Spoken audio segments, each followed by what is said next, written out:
I let my husband Daniel raise his half-brother's son for 13 years without telling him there was any chance the boy was not biologically his. Our son Noah's heart condition finally required an honest family history.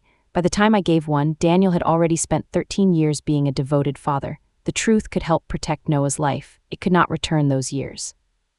Noah was 13 when he collapsed during swim practice. A lifeguard pulled him from the pool and Daniel reached the emergency room before I did. I found him beside Noah's bed, holding our son's ankle because wires covered his chest and arms.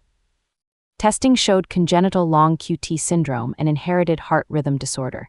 Noah had a pathogenic variant in a gene called K100NQ1. Daniel and I gave samples. Several weeks later, a genetics counselor told us neither of us carried Noah's variant. She stressed that the result was not a paternity test. A new variant remained possible. What she needed was a complete family history of unexplained fainting and sudden cardiac deaths. Daniel said there was nothing like that in his family. I knew he was right about his branch. I also knew his paternal half-brother Evan had fainted twice as a teenager and that Evan's maternal aunt had died suddenly while jogging in her 30s.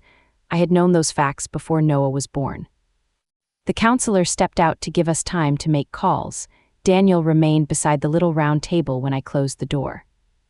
I told him there was someone else who needed to be tested. He looked up and waited. I said Evan could be Noah's biological father. I slept with him once around the time Noah was conceived. I knew there was a chance and I never told you.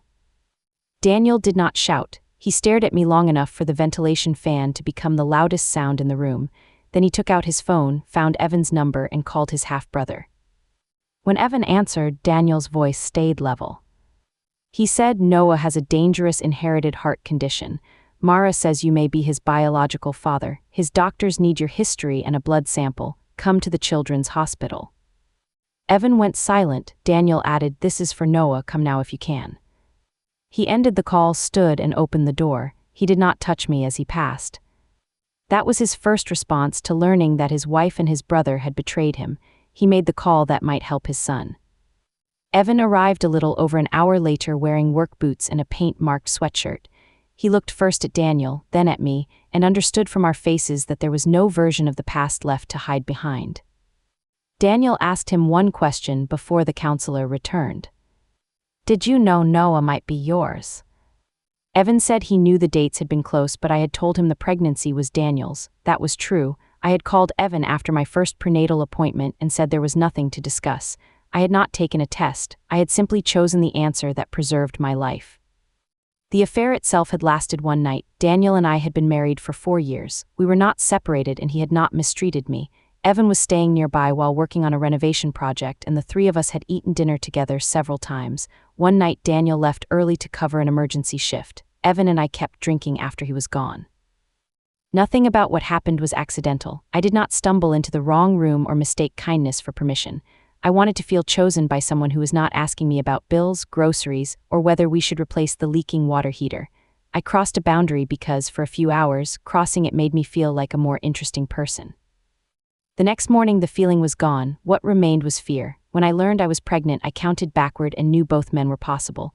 Daniel cried at the first ultrasound. He painted the nursery, learned how to install the car seat, and slept on the floor beside Noah's crib during a week of colic. Each ordinary act made the truth harder to tell and made my silence worse. I turned one night into 13 years by renewing the lie every day. The counselor brought Evan into the medical conversation only after confirming that he agreed. She repeated that the gene result did not establish paternity. His history made testing medically useful, but it did not replace a formal relationship test. She arranged a targeted test for Noah's exact variant and asked Evan to begin gathering information from his mother's family. Evan offered to do anything Noah needed. Daniel answered before I could. "You can start with the blood sample." There was no threat in his voice. That made the boundary clearer. Noah was waiting with a cardiac nurse down the hall. He knew Daniel and I had stayed behind to discuss family history. When we joined him, he saw Evan through the glass and asked why his uncle was there. Daniel crouched beside his chair and said, "Uncle Evan may have information that helps your doctors. That's what we're handling today." Noah accepted that because Daniel had always been the person who made frightening things sound manageable. On the drive home, Daniel checked that Noah understood his medication schedule and asked what he wanted for dinner. He did not look at me once. That night after Noah went to bed, I tried to explain the affair again. Daniel stopped me. He said, "You keep calling it one night. For me, it is every family medical form we filled out together. It is every time someone said Noah had my smile and you let me believe you knew. It is today when his doctor asked for the truth and you still waited until we were alone." I said I had been afraid of losing him. He answered, "You protected yourself from losing me. You did not protect me." Daniel slept in the guest room. He did not disappear, miss a dose of Noah's medication, or make our son carry the tension between us. He woke Noah for school, packed his lunch, and drove him to the cardiology follow-up. His anger changed where he slept and how he spoke to me. It never changed who had a father. Evan's result came back positive for the same K100NQ1 variant. His cardiology evaluation followed immediately.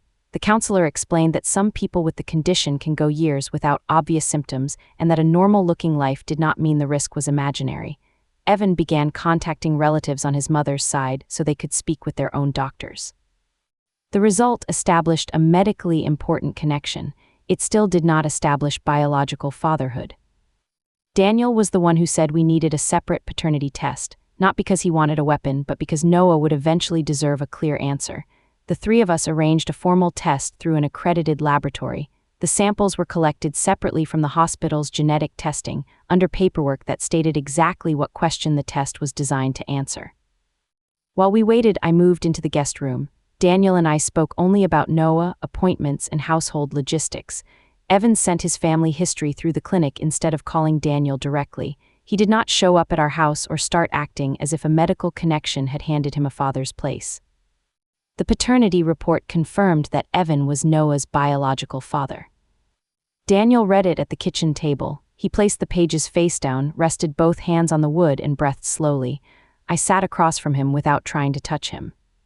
Finally, he said, "We tell Noah with the counselor. We tell him enough to understand his body and his family. We do not make him responsible for what the three adults in this room did." I agreed. Noah was 13, not 5, and he already knew the adults had been speaking in lowered voices. With the counselor's help, we told him that Evan had contributed the gene variant and was also his biological father. Daniel told him that biology did not erase 13 years of breakfasts, fevers, homework, birthdays, and Saturday errands. Noah looked at Daniel and asked the question I had dreaded most. "Are you still my dad?" Daniel answered immediately. "Yes, nothing about that is changing." Then Noah looked at me. "Did Dad know?" I said no. "Did you know?" I told him the full answer. I had known there was a chance, and I chose not to find out because the truth could cost me the life I wanted. I told him Daniel had done nothing to deserve that choice, and neither had he. Noah cried without making a sound. Daniel moved his chair closer and put an arm around him. I stayed where I was because Noah had not asked for me. He did not want to see Evan that day. Evan accepted it. A week later, Noah agreed to a short video call focused on family medical history. He asked whether Evan had ever fainted in a pool. Evan said no, but admitted he had passed out during a track meet and once after running upstairs. Noah asked 2 more questions, then ended the call. He did not call Evan Dad. No one asked him to. The truth widened through our family in controlled pieces. Daniel told his father because one son had inherited a condition from his maternal side and the other had just learned that his nephew was biologically his brother's child. Their father came to our house alone. He hugged Noah, told him he was still his grandson, and then sat with Daniel on the back porch for almost an hour. Before leaving, he told me he did not know how to look at either Evan or me. He did not insult me. He did not need to. I made my own disclosures instead of leaving Daniel to explain my behavior. I called my parents and my sister. I said I had been unfaithful with Evan, concealed the paternity risk, and allowed Daniel to believe Noah was biologically his until the formal test proved otherwise.